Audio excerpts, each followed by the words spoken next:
एक बहुत ही खूबसूरत प्रेम कहानी की तस्वीर बनती है ना? लेकिन क्या ये कहानी बस उतनी ही है जितनी हम और आप जानते हैं? चलिए आज इस दिव्य प्रेम की गहराइयों में उतरते हैं और इसके कुछ छिपे हुए आध्यात्मिक रहस्यों से पर्दा उठाते हैं। तो सवाल यही है, क्या ये सिर्फ दुनिया की सबसे बड़ी प्रेम कहानी है या फिर कुछ और भी है? क्या हो अगर हम ये कहें कि इस कहानी का जो रूप हम सब जानते हैं वो तो बस एक ऊपरी सतह है? आइए साथ मिलकर उस गहराई को खोजते हैं जिसे अक्सर अनदेखा कर दिया जाता है।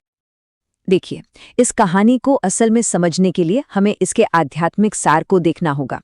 ये सिर्फ दो प्रेमियों की कहानी नहीं है, बल्कि एक बहुत ही गहरा दिव्य दर्शन है जो प्रेम की परिभाषा ही बदल देता है। सबसे पहले तो हमें दो तरह के प्रेम के बीच का अंतर समझना होगा। एक होता है सांसारिक प्रेम, जो अक्सर वक्त के साथ बदल जाता है और कभी-कभी दुख की वजह भी बनता है। और दूसरा है दिव्य प्रेम, जिसे यहाँ प्रेम कहा गया है, जो हमेशा रहता है, शाश्वत है।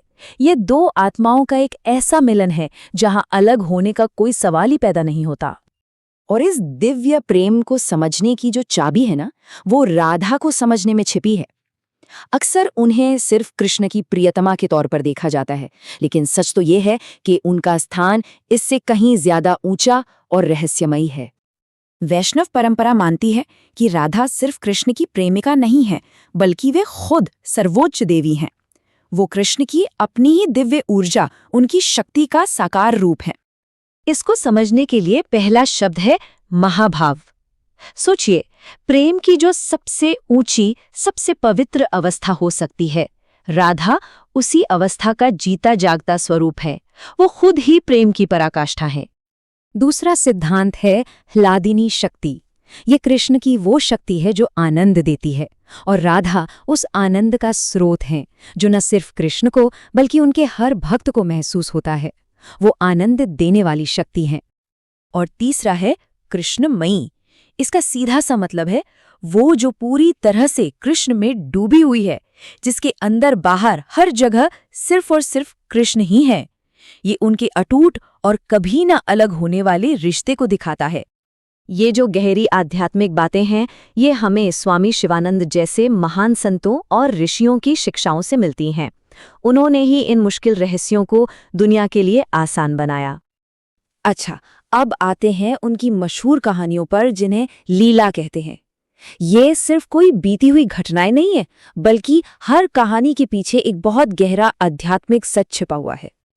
और इस बात को समझने के लिए ना, एक कहानी से बेहतर कुछ हो ही नहीं सकता। चरणामृत की कहानी। ये कहानी हमें दिखाती है कि असल में निस्वार्थ भक्ति और अपने मैं को मिटा देना क्या होता है। तो हुआ यूं कि एक बार कृष्ण ने पेट में बहुत तेज दर्द होने का नाटक किया। उन्होंने अपनी रानियों से कहा कि इसका इलाज सिर्फ एक ही है, किसी सच्चे भक्त के चरणों को धोकर वो पानी पीना। अब ये सुनकर तो सब रानियां घबरा गईं। उन्हें लगा कि ऐसा करने से तो उन्हें पाप लगेगा, उन्हें नरक जाना पड़ेगा।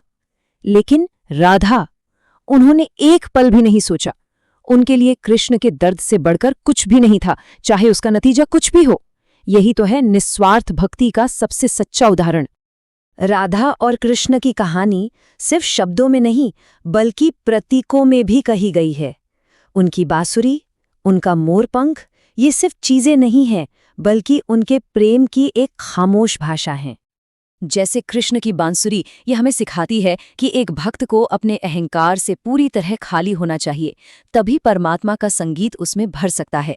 और वो मोरपंख, वो उस दिव्य नृत्य की याद है जिसे देखकर एक मोर ने खुद अपना पंख उन्हें अर्पित कर दिया था। और राधा की दी हुई वैजयंती माला, उनके कभी न टूटने वाले बंधन का प्रतीक है। बांसुरी के इस प्रतीक के बारे में एक बहुत ही खूबसूरत बात कही जाती है। अगर कोई मेरे होठों की मिठास चखना चाहता है तो उसे अपने अहंकार को पूरी तरह से खाली करना होगा, ठीक एक बांसुरी की तरह। ये एक भक्त के लिए सबसे ऊंची अवस्था है। इस दिव्य प्रेम की कहानी ने सिर्फ लोगों के दिलों को ही नहीं छुआ, बल्कि इसने कला और साहित्य को भी एक नई दिशा दी। कवियों और कलाकारों की पीढ़ियों ने इससे प्रेरणा ली और ऐसी रचनाएं की जो आज भी अमर हैं। और इसका सबसे बड़ा सबूत है अष्टछाप कवि। ये 8 महान कवियों का एक समूह था जिन्होंने अपना पूरा जीवन राधा कृष्ण के प्रेम का गुणगान करने में लगा दिया। उनकी कविताएं आज भी इस कहानी के गहरे सांस्कृतिक असर का प्रमाण है। विट्ठलनाथ ने इन 8 कवियों के समूह को स्थापित किया था, जिनमें सूरदास जैसे महान कवि भी शामिल थे। इन सब ने ब्रज भाषा में कृष्ण के बाल रूप, सखा रूप और प्रेमी रूप का ऐसा सुंदर वर्णन किया कि भक्ति साहित्य हमेशा के लिए और भी ज्यादा समृद्ध हो गया। तो आखिर में सवाल यही है कि राधा कृष्ण की ये कहानी आज हमें अपने जीवन में प्रेम के बारे में क्या सिखाती है? क्या हम भी अपने रिश्तों में उस निस्वार्थ भाव का एक छोटा सा अंश ला सकते हैं? इस पर विचार करना तो बनता है।